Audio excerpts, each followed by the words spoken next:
আসসালামু আলাইকুম everyone, welcome to সঞ্জিতস world. আজকে আমি আমার বাগানে নানা রঙের গোলাপ ফুল দিয়ে গোলাপ জল বানাবো। তো সেই ভিডিওটা আপনাদের সাথে শেয়ার করলাম। গোলাপ জল সচরাচর লাল গোলাপ, দেশি লাল গোলাপ দিয়ে বানানো হয়। তা আমার কাছে তো এত পরিমাণ দেশি লাল গোলাপ নাই, নানা রঙের রং আছে। সাদা গোলাপ একটা আছে, হাজারি গোলাপ আছে অনেকগুলো। হাজারি গোলাপগুলো লাল না, এগুলো মিষ্টি কালারের, একটু ছোট, তবে সেরকম সুঘ্রাণ নেই, দেখতে অনেক সুন্দর। আর একদম দেশি লাল গোলাপ শুধু দুটো আছে, সিজন খারাপ সেই জন্য ছোট্ট ছোট্ট হয়ে ফুটছে, তাও চলবে, যা আছে তাই। তো প্রথমে আমি কেচি দিয়ে গাছ থেকে ফুলগুলো কেটে নিচ্ছি। আপনারা ভাবতে পারেন যে আমি এত বড় ডাল রেখে রেখে কেন ফুলগুলো কাটছি। আসলে আমি সবসময় এভাবেই গাছের ফুল ছাঁটাই করি যখন ফুলগুলো বুড়ো হয়ে যায় বা পাপড়ি ঝরে পড়ে। কারণ আগা থেকে ফুলটাকে কাটলে যেটা হয়, পরবর্তীতে আগার থেকে বেশি পুঁই বের হয় না, ফুলের পরিমাণ কম হয়। তো একটু ডালা বেশি করে কাটলে গোড়া থেকে তখন পরবর্তীতে অনেক বেশি পুঁই আসে বেশি, যার কারণে ফুল আসে বেশি। তো এই জন্য আমি সবসময় এভাবেই কাটি। তো এখন ঠিক তাই করে নিচ্ছি, পরে আমি শুধুমাত্র ফুলগুলোকে নিব।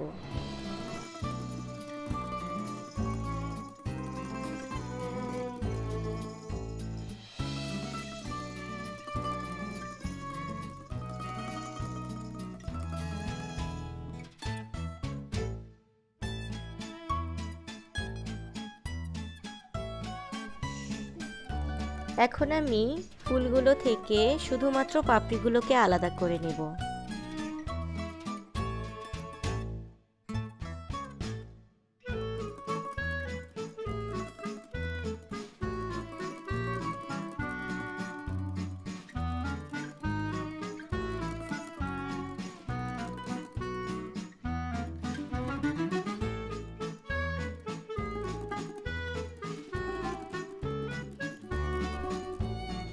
আমার ফুলের পাপড়িগুলো নেওয়া হয়ে গেছে।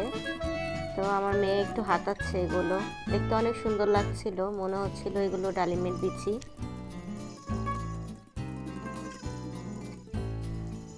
এখন আমি ফুলের পাপড়িগুলোকে খুব সুন্দর করে পানি দিয়ে ধুয়ে নিব, যেন এতে কোনো ময়লা না থাকে, পোকামাকড় না থাকে। এবার আমি চুলাতে একটা হাঁড়ি বসিয়ে তাতে একটা সিরামিকের বাটি উল্টো করে দিলাম। আর এখন আমি এতে আমার গোলাপের ধোয়া পাপড়িগুলো দিয়ে দিব।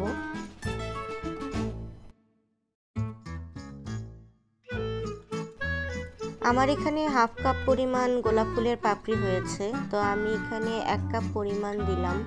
আসলে হাফ কাপের জন্য আরও কম, হাফ কাপেরও কম পানি দেওয়া উচিত, কিন্তু এত কম পানিতে ছড়ানো পাতিলে এটা কিভাবে কি হবে আমি বুঝতেছিলাম না, যার কারণে আমি 1 কাপ পরিমাণই দিলাম, না হলে পাপড়িগুলো ডুবতেছিল না।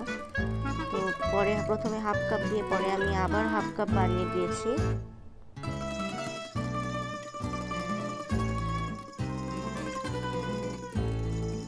এবার এটার উপরে আমি আরেকটা সিরামিকের বাটি সোজা করে বসাবো। এই বাটিটার মধ্যেই আমাদের গোলাপ জলটা জমা হবে। এখন আমি আমার ননস্টিকের যে ঢাকনাটা আছে কাচের, সেই ঢাকনাটা উল্টো করে এখানে দিয়ে দিব। আর এটার যে ফোঁটাটা আছে সেটা আমি একটা টিস্যু পেপার দিয়ে শক্ত করে বন্ধ করে দিলাম। আর চুলাটাকে মিডিয়াম আঁচে অন করে দিলাম।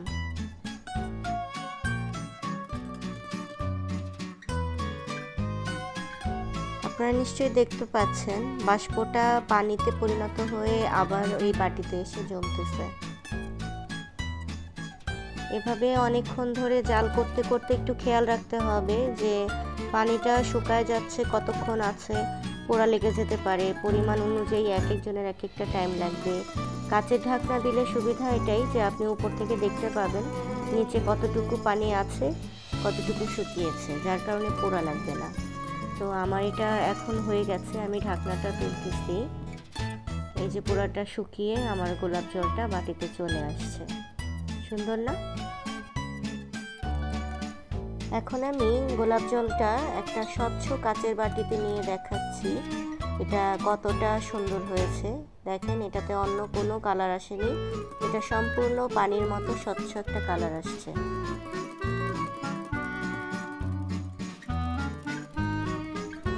গোলাপ জলটা ঠান্ডা করে এখন আমি আমার পুরান সিরামের একটা শিশিতে ভরে নিব।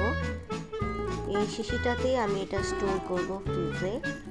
আর এটা যেহেতু ঘরে বানানো গোলাপ জল, এটা পুরোপুরি স্বাস্থ্যসম্মত, এটা খাওয়াও যাবে আর স্কিনেও ব্যবহার করা যাবে।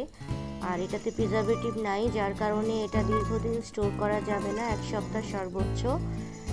এটার গন্ধটা কীরকম হবে আমি বলি, যেমন শাক টাক বা পাতা সিদ্ধ করলে যেরকম গন্ধ আসে সেরকম। আমরা যে বাজার থেকে গোলাপ জল কিনি সেটার যে সুন্দর সুঘ্রাণ হয়, সেই সুঘ্রাণ আসলে এটাতে কখনোই থাকবে না, কারণ কোনো কিছু জাল করলে ওরকম গন্ধ কখনোই থাকে না, সেটা সিদ্ধ সিদ্ধ একটা গন্ধ আসে।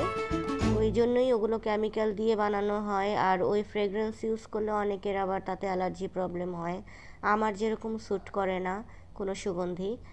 তো এটা একদম ন্যাচারাল, এটার গন্ধ নাই, তারপরেও এটা স্বাস্থ্যসম্মত অবশ্যই।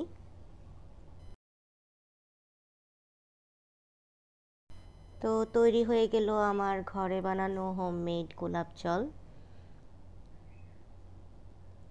গোলাপ জলটা কতটা সুন্দর হয়েছে আবার একটু দেখাই, একদম স্বচ্ছ পানির মতো, কোনো প্রকার আলগা কোনো কালার আসে নাই। তো ভিডিওটা ভালো লাগলে একটা লাইক দিয়ে দিবেন, চ্যানেলটা সাবস্ক্রাইব করে দিবেন। সবাই ভালো থাকবেন, খোদা হাফেজ।